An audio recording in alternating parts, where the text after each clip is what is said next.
rồiเอาบ่ครับบ่อยากบ่เจ้ามาดิขนมขอบใจขนมจับเอาเลยเอาไว้กินมื้อนี่แหละนี่วางคนละสักเอาอีกบ่ถ้าจะเอาอีกเอาบ่แซ่บบ่แซ่บแห้งจับเอาโอ้แซ่บบ่งานบุญจังได้น่ะแม่เขาผากมาให้ได้นี่ได้โอ้เกิดเองบ่โดยเด้อหัวเด้อเนาะมาหาไม้หำตอกซอยกัน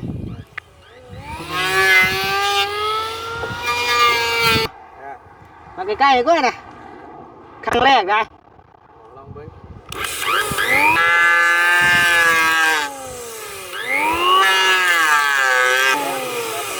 เป็นบ่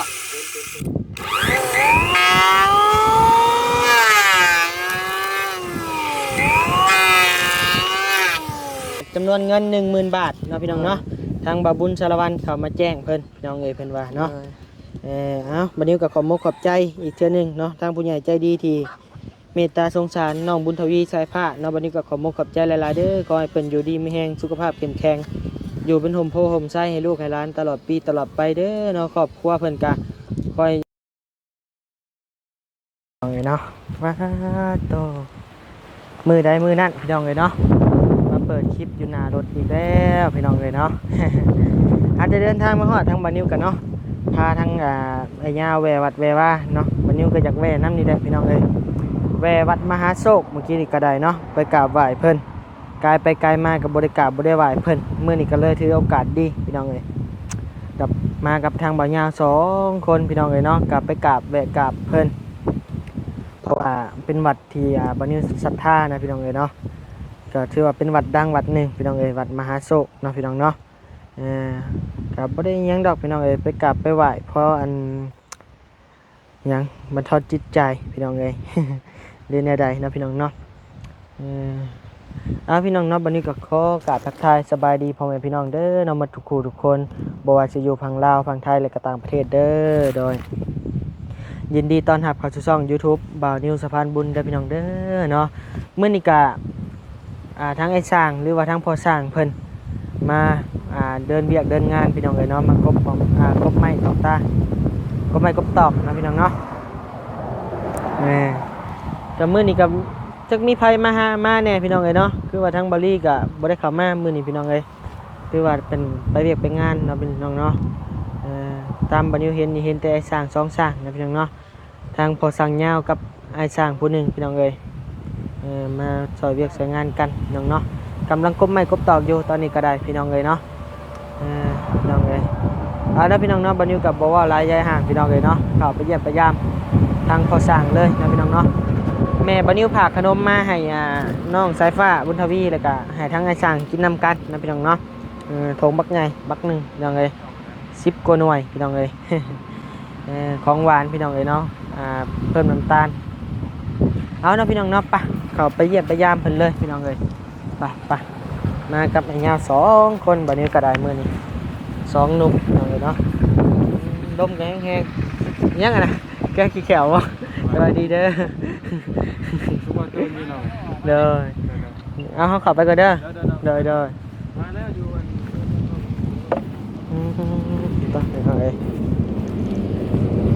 เดินทางมา2 คนกับไอ้เงาน้องเอ้ยมื้อนี้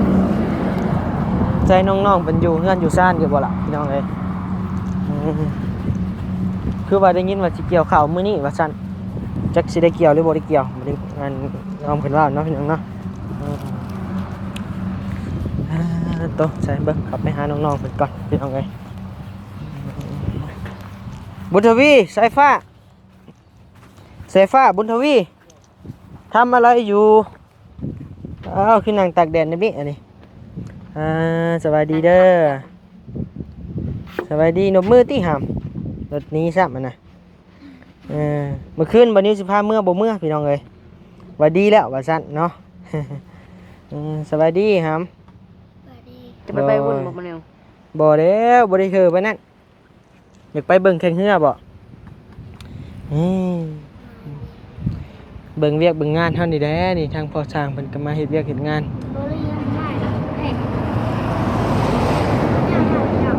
โดย กินบ่ขนมนี่มาซิมึงดูแม่เอามาผักนี่จับมาบ่จับมาคนละก้อนเดี๋ยวอาชีไปให้ช่างอ่ะได้เอาบ่ครับบ่อยากบ่เศร้าแล้วบ่เป็นไข่เป็นเจ็บนะกินยาแล้วบ่กินแล้วบ่ข้าวน้ำได้ยังกินกินกับไข่ลูก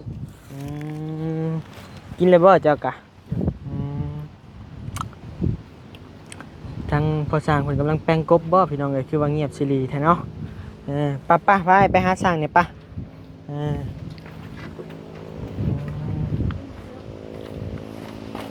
ป่ะ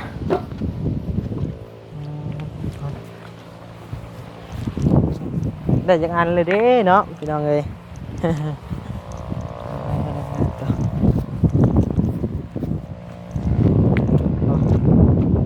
บรรยากาศพี่น้องเอ้ยต้องสบายดีเด้อไอ้เลยขนมตัวคือสิแล้วเลยบ่นี่ยังบ่ไว้18บ่โอ้สบายดีเด้อพ่อเหย้า เจ้ามาดิ ขนม ขอบใจขนม จับเอาโลดเอาไว้กินมื้อนี่แหละนี่ วางคนละสัก เอาอีกบ่ถ้าสิเอาอีกเอาบ่แซ่บบ่แซ่บแห้งจับเอาโอ้แซ่บบ่งานบุญจังได๋น่ะแม่เฮาพากมาให้ได้นี่ได้ โอ้เฮ็ดเองบ่ โดยเด้อหัวเด้อ จ้า หอยแม่นี่แหละพายากเลยมาเอาอีกขนมขายครับ โดย ทำเป็นกบ แม่เฮาเฮ็ดขายเองเดี๋ยวขออนุญาตจ้ะ จ้า แม่เฮาเฮ็ดขนมจะพวกนี้แหละขายมีโดนัทแน่มีหลายสิ่งหลายอย่างอยู่ คักแล้วใช่มันก็คักแล้วใช่ เพิ่นเห็นจังมาเลยก็เพิ่นเห็นนั่นเจ้าคลิปเบอรี่แล้วอยู่ให้อยู่นะเลยก็เลยอยากมาฝากมา จ้าโอ้พ่อขอโทษน้ำนั่นอันเจ้าหันอยู่บ้านใด เฮาอยู่เซโนเฮา โอ้ บ้านจันทรังสีติดกับบ้านเซโนแหละแต่ว่ากลุ่มเดียวกันกลุ่มบ้านเซโนเฮา เพิ่งคุม6ขึ้นมาบ่เป็นคุมหา แม่นเฮาอยู่คุมหนึ่งเลยเฮานะ โอ้คุมหนึ่ง วัยรุ่นคุมหนึ่งเฮานะ โอ้จ้าคักแล้ว ใช่นี่บ่ได้เอาผ้าบัดมุงบ่ บ่มันลมเด้มันแดดกับบ่แห้งน้ำมีลมพัดยาม โอ้ยมันกระแดดเติบอยู่ ผ้าบัดสีดำเด้หำเอามามุงให้พ่อเพิ่นแดดมันก็ลมก็เอามาแน่นๆก็ได้อยู่ ดีกว่าแข่งแดดได้เนาะเหงาเติมนึงอยู่พี่น้องเอ้ย เนาะตอนนั้นก็แล้ว มีคนเข้ามาอยู่บ่มื้อนี้ มีอยู่ ใช่มานั่งพี่ครับ แล้วก็มาไล่เขามา บ่าวตูนบ่าวไล่แล้วก็ไผบ่าวบุญสารวัตรบ่าวจันทร์โอ้หลายคู่หลายคนพี่น้องเอ้ยมื้อนี้ทางอ้ายๆเพิ่นฮะไผมาแจ้งบ่าวจันทร์บ่บ่าวบุญสารวัตรได้ตื่มจากร้านนะ6 ล้าน16 ล้าน 10 ล้าน บอกไป จัก 10,000 10,000 บาทบ่ว้าวไปเรื่อยๆ10,000 บาทก็ตกอยู่6 ล้านกว่าๆพี่น้องเอ้ยเนาะ ยันสร้างตกใจว่ะอุ่นใจสร้าง มาฮอดปีนี่บ่เป็นหยังดอก โดย ได้บ่ได้เพิ่นบ่เคยว่านัดนี้ดอกกันบ่ยากเบิ่งถามมึงแล้วลูกน้องผู้นี้เพิ่นว่ามานอนได้แหละก็พากันมานอน โดย เอากันลำบากเที่ยวไปเที่ยวมา โดยมันก็ค่าใช้จ่ายแน่แล้วก็ลดล้างพาหนะจังหน่อยว่ารถเพพังมาอีกโอ้พี่น้องเอ้ยเที่ยวกูมือมันก็บ่แม่นใกล้ๆได้พี่น้องเอ้ยมันระดับ20กิโล กลัวเลยคน กลัวบ่ 3นี่แหละ กลัวนี่แหละ20กลัวๆไป พุ่นแหละ มันก็เนาะรถแล้วก็คือเห็นแหละพี่น้องเอ้ยมันก็สิเพแล้ว ไล่ได้ตรงเห็นมาพี่ก็มาฮอดพี่ก็เติมนึงแล้ว โดย วันนี้เห็นกลับเมื่อพุ่นอีก วินกลับเมื่ออีกบาดนี้มันก็ไกลเติบ มื้อเช้าออกมาแต่7 โมงยัง ฮอดพี่จักโมง ประมาณ8 โมง เพื่อเข้าตลอกตลาดเด้ โดย ซื้อเนี่ยอยู่เนี่ยกินอันนั้น คือว่าไล่ๆไปก็30นาทีเนาะ แม่น เพื่อนเท่านี้ไปวัดมหาโชคยังหารักเลย แม่นบ่ไกลเติบเนาะซะ มัน เนาะ ก็อย่างอยู่ในตอนนั้น ไกลเติบนึงอยู่พี่น้องเอ้ย เช้าไปอยู่ พากินข้าวกินน้ำแล้วบ่พอ แม่นกินแล้ว กินแล้วข้าวเพลนนี่ได้ งาน12 โมง โดยว่าทางบ่ยาวชื่อซีนมาเฮ็ดลาบซีนกินอยู่ว่าซั่นกินนำกันนี่แหละกินอีกเทื่อนึง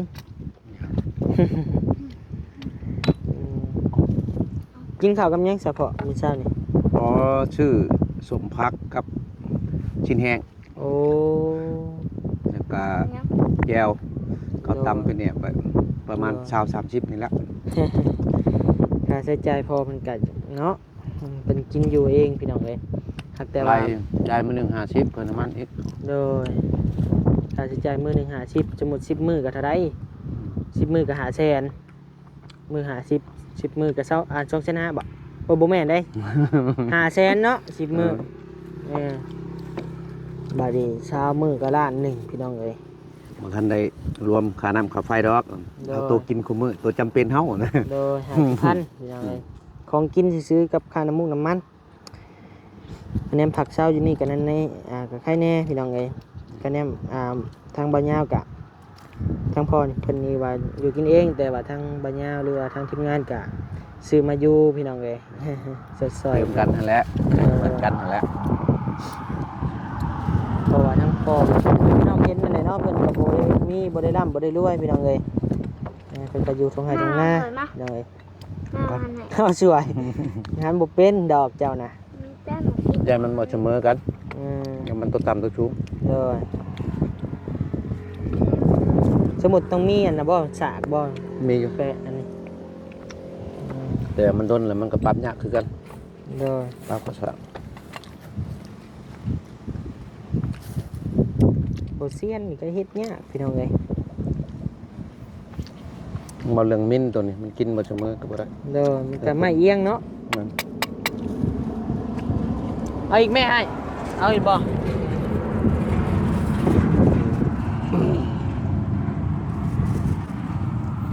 ได้จักโตแล้วพ่อ โอ้หลายแล้ว ลายเลยบ่ ยัง เหลือแต่48อย่างเดียวเลยบ่นี่ 18กับแป้นปัดลม โอ้บ่เฮิงปานใดเนาะซะเนาะ แม่น มือเดียวแล้วพี่น้องเอ้ยตามเบิ่งแล้วบ่เจ้าว่ามื้อ แม่ นี้ นเพราะว่าใบกบเฮาหลายเด้เฮาบ่ได้เคิกคน เขาเปลี่ยนแล้วเนาะ แม่น บ่เข้าแล้วเปลี่ยนบ่เข้าแล้วเปลี่ยนแล้วนะครับอยู่ กับไม้กับกบสบายเนี่ยกบไม้ละเอียดเนี่ยไม้งามเด้ ไม่โรงงาน มันสบาย สบายอยู่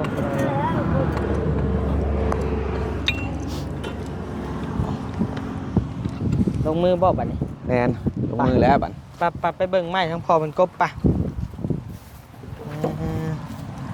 เดี๋ยวผมเดี๋ยวเลยไม้นี่ก็แล้วเรียบร้อยเนาะไอ้ช่างเนาะ แม่น เหลือแต่ไม้48พี่น้องเอ้ยนี่แหละกับนี่แหละพี่น้องเอ้ยทางพอมันกำลังสิลงมือพี่น้องเอ้ยถ้าง่ายมันก็บ่เป็นบ่เป็นเนาะมาหาไม้หามตอกซอยกัน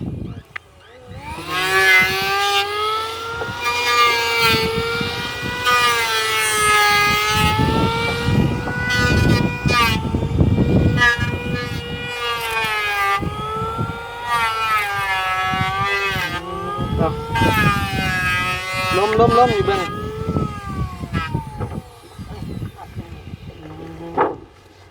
นี่เนาะตัวพอมันกบแล้วเนาะ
ใช่พ่อ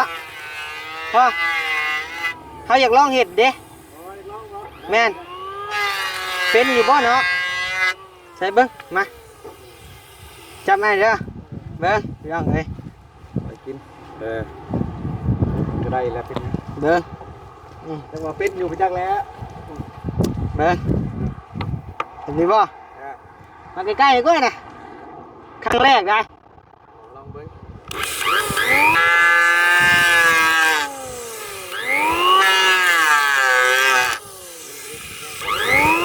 กินแห้งพอบ่หมุนเรื่องนี้บ่ มาเลย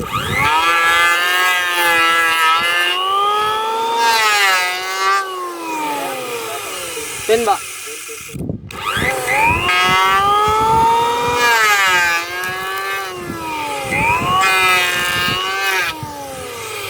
จะหน่อยไม่สิพี่ ยัดไม่น้องกูสิจอยบ่ แม่ จอยเนาะมันคือกระเด็ดเลย เห็นป่ะครับพี่น้องเลยเนาะมันจะบ่อยากเชียนไปได้บ่นิ้วก็ได้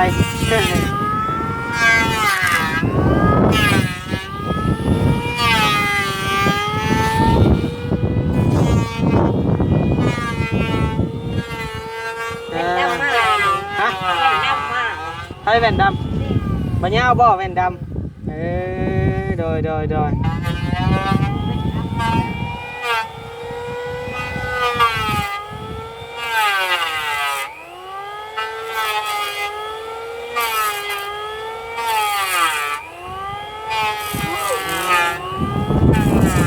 ถามว่ายากบอกครบนี่พี่น้องเลยยากได้ปั๊บเนาะมันต้องมีทักษะพี่น้องเลย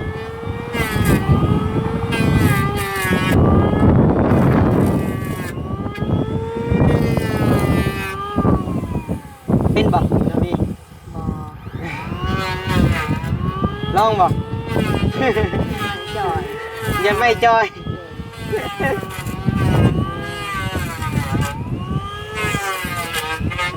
นี่แหละยังเลยเนาะเบิ่งทั้งพ่อช่างมันกบไม่กบตอกพี่น้องเลยยังเหลือแต่ไม่แป้งพี่น้องเนาะยังบ่ได้กบกับไม่48ที่ยังบ่ได้กบพี่น้องเลยเรียบร้อย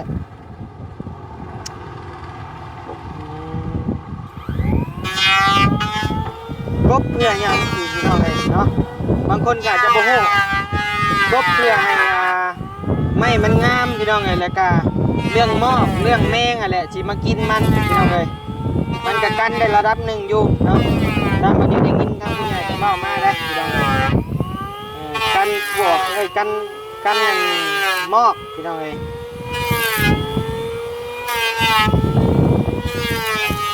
เดี๋ยววันนี้จะไปถามพ่อเพื่อนอีกเทื่อหนึ่งนะพี่น้องเนาะกบเพื่อหยัง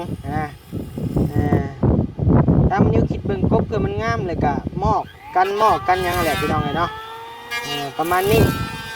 เดี๋ยววันนี้จะพาพี่น้องไปถามเบิ่งเนาะ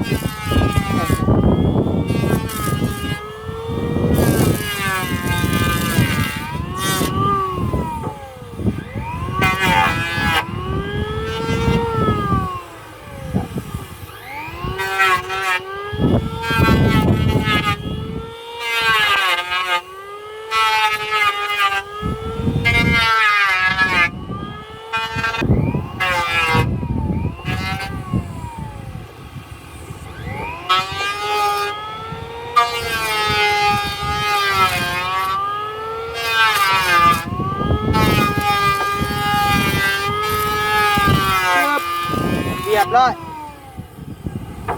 ทางน้องบุญทวี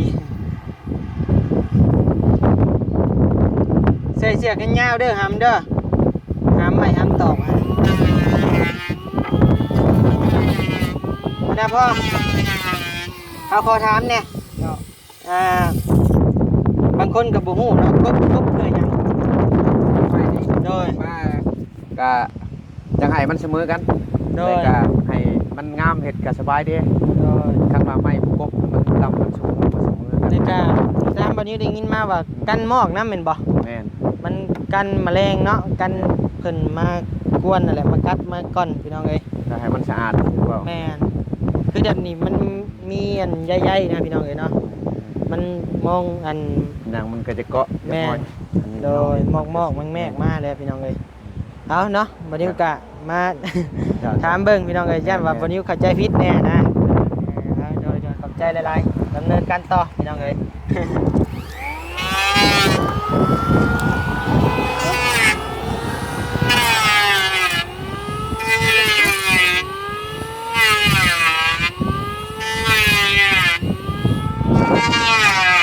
เสียงลมก็แห้งๆพี่น้องเอ้ยไปมาพี่ไปฮะหลุดดุดบ่กบเขาเอิ้นน่ะกบเอาไปต้มกินได้เนาะเออ ง่ายเลยก็มากินได้นี่ไม่ออกเลย โดยมาพี่ครับขี้เหงื่อเก็บมันเลยเนาะเท่านี้เนาะ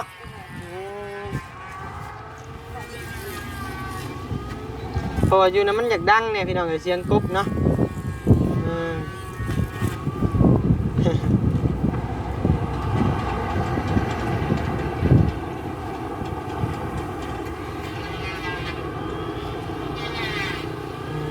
ลองเก็บขี้เหงื่อไปเลยอืม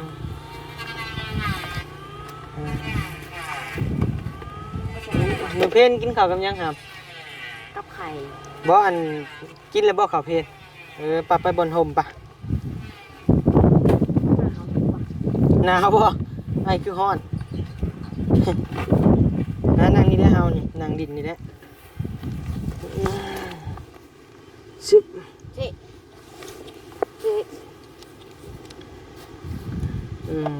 ทางบ่าวบุญสารวัตรมามอบเงินให้มื้อนึงติ โดย มาแจ้งข่าวบ่หรือไปว่าได้ข่าวดีมาอีกแล้วเนาะ โดย จำนวนเงิน 10,000 บาทเนาะพี่น้องเนาะทางบ่าวบุญสารวัตรเขามาแจ้งเพิ่นพี่น้องเอ้ยเพิ่นว่าเนาะบัดนี้ก็ขอมกขอบใจอีกเทื่อนึงเนาะทางผู้ใหญ่ใจดีที่เมตตาสงสารน้องบุญทวีสายผ้าเนาะบัดนี้ก็ขอมกขอบใจหลายๆเด้อขอให้เพิ่นอยู่ดีมีแรงสุขภาพเข้มแข็งอยู่เป็นห่มโพห่มไส้ให้ลูกให้หลานตลอดปีตลอดไปเด้อเนาะครอบครัวเพิ่นก็คอยอายุมั่นยืนเนาะพี่น้องเนาะโดยเนาะคลิปนี้บัดนี้ก็บ่มีหยังหลายเด้อพี่น้องเด้อเข้ามาเยี่ยมมายามมาอัปเดตเฮือนน้องบุญทวีพี่น้องเอ้ยแต่กับบ่นิวก็ยังบ่มีดอกงบเนาะยังบ่มีจักกีบบ่มีจักบาทพี่น้องเอ้ยเนาะบ่นิวก็